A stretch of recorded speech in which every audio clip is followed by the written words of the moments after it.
Идеологијата на измамниците. Дјадо Господ сега рече, членство од Бора нема вече.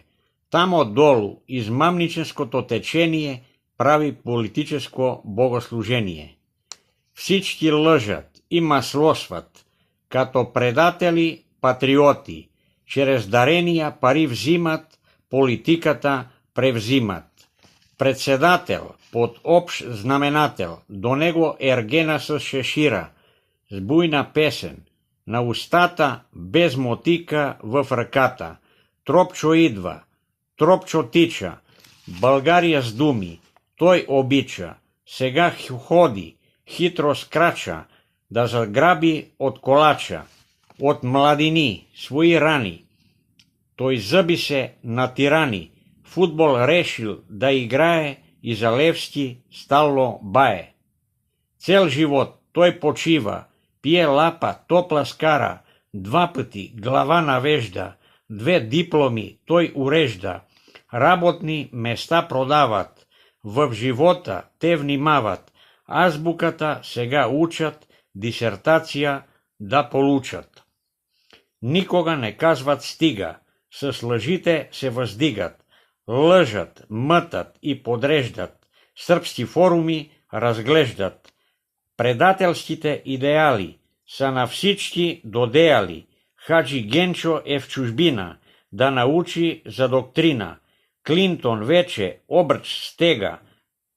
Тој успява да избега. Под знамето на българския лъв пред парламента тој застана прв.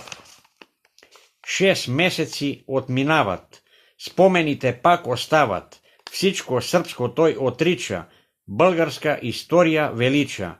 Удбата го спонсорира, подир време в бирото, тој задвижи колелото, стана даскал в школото.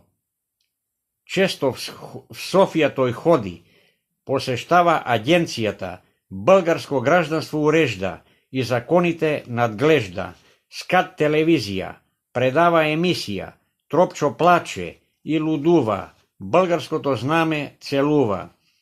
Това са патриоти по професија, прават политическа емисија, събират маниери и уреждат своите си кариери. Микробусът не го дават, тој с движението не спира, далавери с него прават, прогресът да подглават. Нека всички да ни гледат, те не могат да замедат. В градо сме силни ние, кој е против, нека мрие. Баба Ценка меси пере и на Тропчо все се дере. За да влезнеш в играта, внимавај на правилата. Предателската идеологија е утопија. Тоа одавна го каза един стар политически комесар. Баби, деди, снахи, внуци, екскурзии не пропускат, на мачове и морета напичат своите голи дупета. Децата на удбата по маршрута с намаление дават поклонение с думите: те са силни, те са вечни. В малката зала в хотела събрала се банда цела, ДСБ-то се разпада, народът да не страда. Предателите добре плуват, политически лудуват, 2 синове и татко и още некој техен братко, шубара му на главата, бойна песен на устата, брсначат по директива, готви нова съпротива. Политиката не става в тази шибана држава. Петар Жижов се тревожи за старите велможи. В петак рано шефа рече: партијата душа нема вече, там се готви дисертација за българската асимилација. Предателската фракција на медии дава реакција. Тази вечер е најглавно, шефът слиза незабавно. Предателите пак стартират, отново се тронират, на портите към Европа партијата ще потропа. За Великден турне прават и на линија застават, с червените јајца успиват малките деца. Така босилеградските будители стават народни спасители, цела година трсят спонсори за своите нови победители.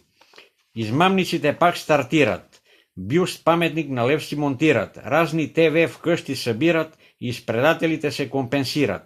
На церемонията, пред монумента, Ангел Марин чете документа, с българската делегация се гордеят и Шуми Марица пеят, получиха и плакати за своите предателски занаяти, прават снимки с вице-президента, след тој штаба отиват. Мрачната идеологија разбиват, на гостите билтени раздават и на 3 март всички се наслаждават. Подир това, умните склеротици тргнаха като прави политици на подготвения шведски стол в хотела, ще се пее в Д-мол. Пред входът на Ада пишат последната балада, тук истината е проста, оставяме всека надежда. До нови срещи!